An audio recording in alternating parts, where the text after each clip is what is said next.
অবস্থান থেকে, ভূখণ্ড থেকে তাড়িয়ে দেয় না। তাদের সাথে ভালো আচরণ করতে আমি আল্লাহ নিষেধ করি নাই, তাদের সাথে সদাচরণে কোনো নিষেধাজ্ঞা নাই, বরং তাদের সাথে সদাচরণ করো, এটাই আমি আল্লাহ চাই। তাহলে আমার যে অমুসলিমরা আমাদের সাথে শত্রুতা করে না, তুচ্ছ-তাচ্ছিল্য করে না, আমাদের ভূমি থেকে আমাদেরকে উচ্ছেদ করতে চায় না, আমাদের বিরুদ্ধে অস্ত্র ধরে না, ওই অমুসলিম ভাইদের সাথে আমাদের কোনো দ্বন্দ্ব আছে? কোনো বিরোধ আছে? বরং আছে ভালোবাসা। বরং আছে কি? এই ভালোবাসা দিয়ে আমরা বিশ্ব জয় করবো। রাজি আছে মুসলমান? আমাদের পুঁজি ভালোবাসা। আমাদের পুঁজি কি? এবার আওয়াজ করে বলেন আমার এই পুরো আলোচনা থেকে, the religious coexistence, peaceful coexistence, শান্তিপূর্ণ সহাবস্থান, কমিউনাল হারমোনি, এই সাম্প্রদায়িক সম্প্রীতি, এই আলোচনা থেকে কি বুঝলেন? ইসলাম কি ন্যারো মাইন্ডেড না ব্রড মাইন্ডেড?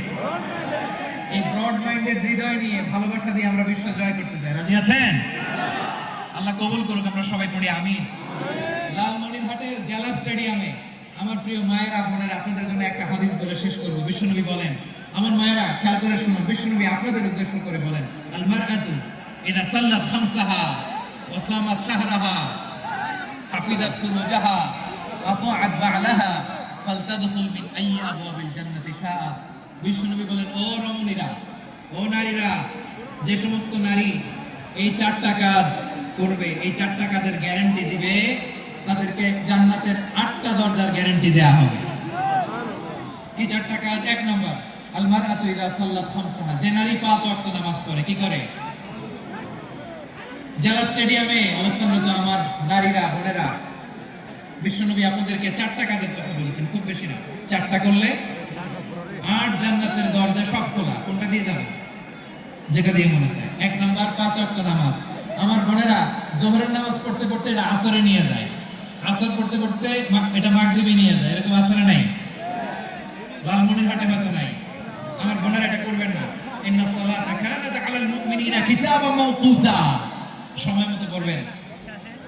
সামাত শাহরা, রমাদানের রোজাগুলো রাখবেন। হাফিজাত ফুরুজাহা, যে নারী তার চরিত্রকে হেফাজত করে, তার প্রাইভেট হেফাজত করে, তার লজ্জাস্থান হেফাজত করে। ও মায়েরা, আপনার এই গর্ভ যে কত দামি আপনি জানেন না। আপনার এই গর্ভ থেকে জন্মাবে আগামী সালাহুদ্দিন আল আইয়ুবী। আপনার গর্ভ থেকেই জন্মাবে ইমাম আল মাহদি আল মুনতাদা। আপনার পেট থেকে জন্মাবে আবু সাইদের মতো বীর সৈনিক। আপনার পেট থেকে জন্মাবে মুগ্ধের মতো বীর মুজাহিদ। আপনি জানেন না কে আসবে আপনার পেট থেকে। সময়টাকে কাজে লাগান, ইসলামকে বুঝেন, মানেন, আমাদের ইসলামিক লেকচারগুলো শোনেন। আমরা যে বার্তাগুলো, ইনস্ট্রাকশনগুলো, দিক নির্দেশনাগুলো আপনাদের খেদমতে রাখি, এগুলো মেনে চলুন। আপনিই পারেন আপনার ঘরটাকে জান্নাতের টুকরা বানাতে। একটা family, it's a very big institution and you are the MD, the managing director of this institution. চিল্লায় বলেন ঠিক কি না?